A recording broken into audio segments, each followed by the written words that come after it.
Is Australia selling weapons to Israel? If you ask the government, it's a no. The fundamental point is that we are not supplying weapons to Israel. This is an F-35 fighter jet.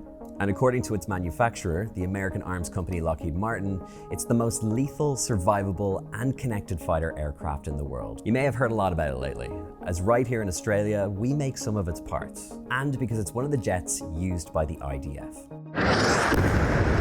There are over 1,900 companies in the global supply chain of F-35 parts, 75 of which are Australian. So how does the government get away with saying Australian weapons aren't contributing to the actions of Israel in Gaza? I think the government's been incredibly defensive about this because it knows that there's an inescapable reality, which is that the parts that are produced by these Australian companies end up in F-35 planes. One company, RUAG Australia, is the only global supplier of the F-35's uplock actuator system, which allows the jet to quickly open its bay doors and fire missiles while maintaining stealth. According to the Victorian state government, more than 700 of the jet's critical pieces that ensure the fighter is mission ready anytime and anywhere are made in Victoria alone.